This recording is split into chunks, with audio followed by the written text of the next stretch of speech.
Hey everybody, David here, and today I want to talk about the trailer for Thor Love and Thunder that we got yesterday. This trailer dropped, and I didn't know if I was going to do it or not, talk about it, but I put out a poll on Twitter, and two people voted and said yes. And I said okay. So if one person is listening, that's good enough for me. I don't think that I'm going to be the most successful YouTuber on the planet, and I don't care if I'm not. But if one person wants to hear my thoughts on it, then yes, I'm totally going to do it. And I love the Thor movies. The Thor movies, all of them, are like some of my favorite MCU movies. Thor Ragnarok, easily the best Thor film.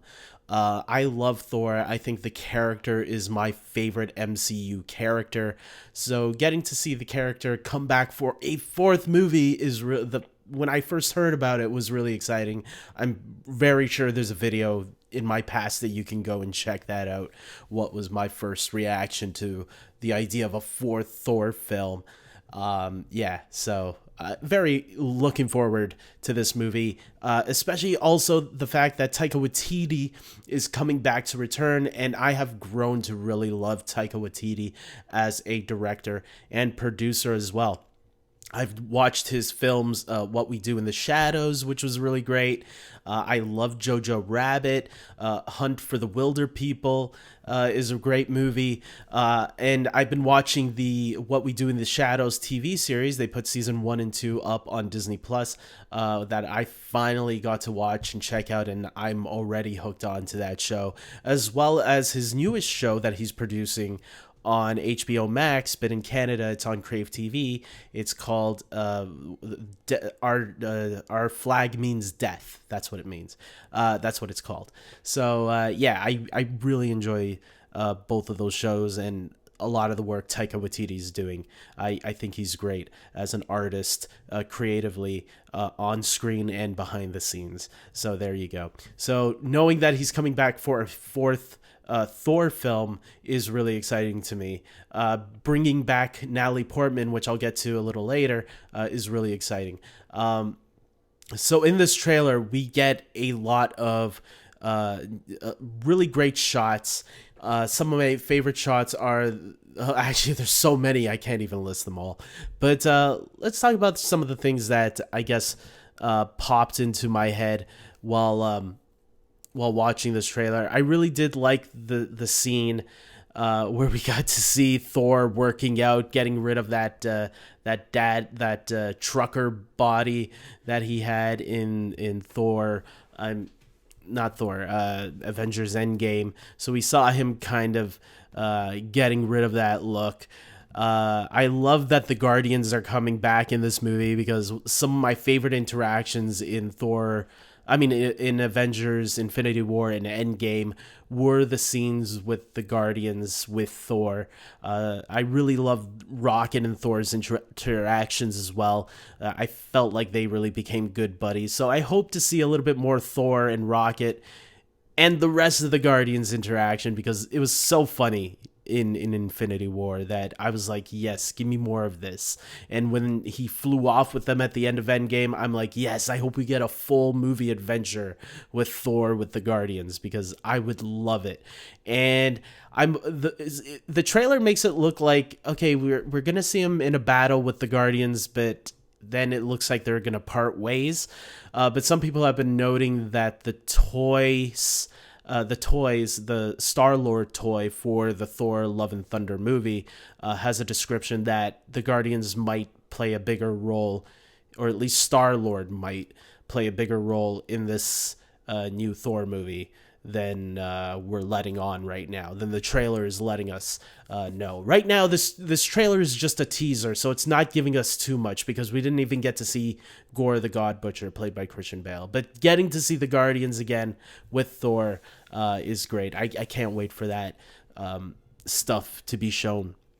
We also get a quick glimpse of Russell Crowe as Zeus, and some really beautiful shots of Mount Olympus, which is in this movie. I'm really excited to seeing how they adapt the Greek gods in this movie. to me, I never cared much for Norse mythology before, but obviously Greek mythology, I think, is probably the most popular out of the the god mythology kind of stuff. Like, I think people know Hercules and Zeus and Hera and Apollo, a lot of those gods from Greek mythology, because they've been displayed more on television. If you remember Hercules, the legendary journeys, that was one thing that gave that mythology, Greek mythology, a lot of attention, as well as maybe Disney's Hercules as well. Not only the movie, but they had that TV series for a lot of kids also. I did like that we got to see one shot of Valkyrie, played by Tessa Thompson, in this movie. It's going to be interesting to see what her story arc, but she ain't having fun in the scene that we saw. She looks like she's bored as hell. So it's going to be cool to see her back. I wonder if we'll get to see her interact with Natalie Portman in this film. Because it's my theory that I don't think Thor and Jane are going to get back together. I think Jane might end up with Tessa Thompson, Valkyrie. I think that would, because every king needs a queen, and it would be funny, a funny twist if Taika Waititi decided, yeah, you know what, people are expecting Thor and Jane to get back together. Let's make a big twist and have Jane end up with Valkyrie, because no one will see that coming. We'll see if Marvel is brave enough to do something like that, or are they going to go with typical ending where Jane and Thor get back together? I don't know. Speaking of Jane, the final thing about this trailer that I have to talk about is obviously Natalie Portman herself, Jane Foster. We get to see our first official look of her in the Thor costume. That's right, she's going to be the female Thor, which people are excited about. It's a big thing that happened in the comics, which I still have not read, and I feel like I should. I also want to read the Gore the God Butcher storyline. I don't know if it's part of the same comic or not, but I'm very curious about how that storyline goes. So they probably won't stick 100% true to what the comic is. That's usually what the movies do. They borrow ideas, but they play with it in their own way, because their universe is so much different than the comics, and they want to advert expectations from the comic book purists as well. So they don't want the comic book purists knowing everything. And I think that's what Marvel does so well. So they stay true to an extent, but they deviate when they need to. And Marvel's great at it so far. So with that being said, guys, tell me your thoughts on this new Thor trailer. Did you love it like I did, or do you still need a little bit more? I think the next trailer they release, which will be in a month or so, I think that trailer will definitely give us a lot more Christian Bale. Will give us Christian Bale for sure, 100%. And it will give us a better idea of the story that we're in for. So with that being said, I hope you guys like this video. Please comment below and share your thoughts. And with that being said, until next time, everybody, take care.